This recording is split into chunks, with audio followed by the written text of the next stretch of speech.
that that person was paid to do it. He sounds like a regular doctor or a regular Joe. Or someone may start Twitter and Facebook accounts that sound like ordinary people pushing something or against something, and you won't know it. But these are pseudonyms or paid people working for special interests. And the news is operating in this environment without being fully prepared on how to deal with it, how to filter through what's real and what's not. And secondly, there's also this really, I think, unprecedented pressure on news organizations from corporations and politicians. The government has adopted corporate tactics in pushing back against news stories that it wants to bury. And again, I feel like news organizations are ill-equipped. I keep hearing the same thing from my colleagues to deal with the sort of efforts that are put against us to manipulate stories, and I want to talk a little bit about that. Well, as soon as you're ready and you can, I would love to bring you to town so that we can have a long-form discussion, maybe at the Constitution Center or something. There was a story yesterday, Sharyl, that popped, and then this woman has subsequently retracted it. Coincidentally, it happens to be a CBS affiliate from Arizona who did a local hit with her television station there in Arizona, talking about spending the day with Jay Carney. Have you followed this story? You heard about it at all? I just heard about it. I did not read about it, but I heard about it, yes. She says it was a very busy day. We started here shortly after 8 with coffee, Press Secretary Jay Carney, blah, blah, blah. This was an off-the-record event, so we were able to ask him all about some of the preparation he does on a regular basis. He showed us a long list of items that he has to be well-versed that day. And then he also mentioned that a lot of times, unless it's something breaking, the questions that the reporters actually ask, the correspondents, they are provided to him in advance. So he knows what he's going to be answering. And sometimes those correspondents and reporters also have those answers printed in front of them because, of course, it helps when they're producing their reports for later on. So that was very interesting. This was sort of an offhanded observation this woman offered. It exploded yesterday. Carney says that's not true. Some of your colleagues in media say that's not true. So is this woman just misunderstanding what she saw, or is it true? Well, I've taken part in White House briefings occasionally, not with the Obama administration, and that was never done to my knowledge. But I'll say two things about that. I wouldn't be surprised if sometimes there is that sort of level of cooperation with some questions that want to be asked. Like we will tell them, if I need something answered from the White House and they won't tell me, I'll call our White House correspondent. And they're familiar with the White House correspondents in general. So the White House correspondent may ask Jay Carney or one of his folks about an issue, and they will be told, ask that at the briefing and we'll answer it. In other words, they want to answer it in front of everybody. They do know it's coming, and they'll call on you. I mean, there's that kind of a coordination sometimes. And I wouldn't be shocked if there's sometimes more coordination. I don't think it's everybody on every briefing every day. In fact, I'm pretty sure it's not. But I think people would be surprised at the level of cooperation reporters have in general with politicians and not just this administration. It's almost as if, I don't know, we're all in the same sort of club and we're supposed to protect each other a little bit.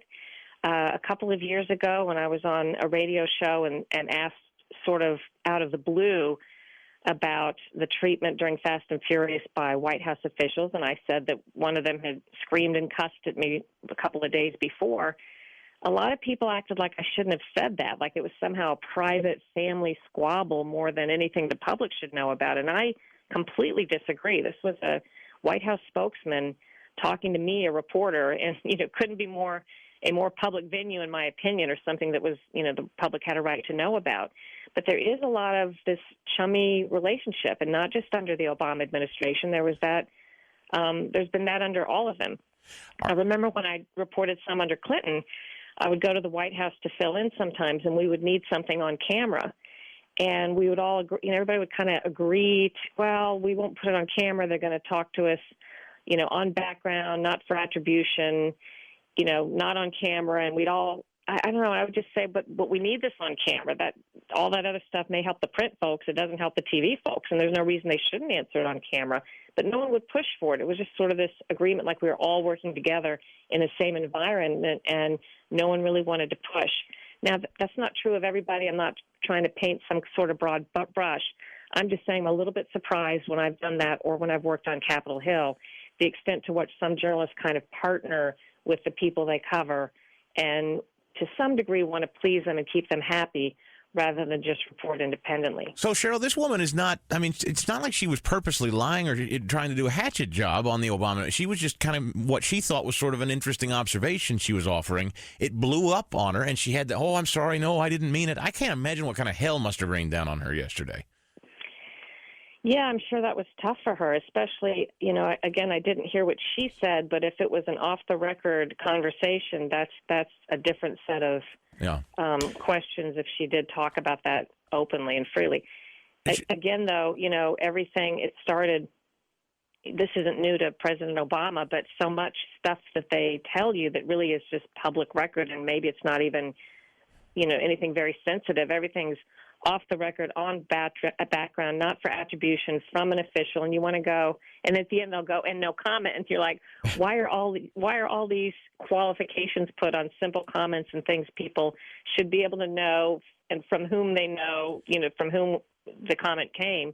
Everything's kind of couched and secretive, and all these rules put on it. So, hey, Sharyl, is it fair to say your conscience has just caught up with you, and you felt like I can't do it in the traditional confines anymore? Is that what's going on here? Well, it's more that I felt like I was no longer effective in that environment. And, why be at a place where, you've never been better positioned to break original and investigative stories, but have nothing that you can do with them once you do so. And that's sort of the position I felt I was in. Meaning they wouldn't let you, or they just wouldn't give you access to the airtime that you needed to do it. Yeah, I could do whatever I wanted, but nobody was interested in the stories, and it didn't matter really to me. It didn't seem to matter what the topic was on pretty much any topic, and I'm talking about a huge variety of diverse topics. And again, I think there's sort of a problem all over. I talked to my colleagues in different mediums, and I think there's just a lot of pressure. Investigative reporting gets a lot of backlash. They don't quite know how to deal with it. Why not just put on stories that don't draw that kind of response? I'm going to run to Twitter now and tweet out your website, SharylAttkisson.com, where you're regularly updating your reporting there. Is that right? Well, I will be. I'm not, I'm taking care of a family illness right now, and I'm kind of indisposed off and on for at least a few more weeks, and then I hope to get back to business. Well, and we want to stay close if we can, because news will continue to percolate about you, I'm certain, and we're always grateful to have you. Your honesty is refreshing, and we are, as talk radio hosts and listeners in this community, we've always been very skeptical of what we're fed. And you continue to kind of further what we now know and always suspected, that we should be rightly skeptical. Well, and I just want to say I think there is hope. I think the public just needs to be better informed and to let news outlets know what they really want to see, and there will be outlets for the type of stories they want to see. I don't know what the next iteration is, but there will be something. And I'd also like to say I did have many, many wonderful years and terrific bosses at CBS. They were very, Jeff Fager, who's chairman of the board, was very kind when I left. It's not as bad as it seems in some respects. It was just not a good environment for me at the end. The Chris Stigall Show. Talk Radio 1210. WPHT.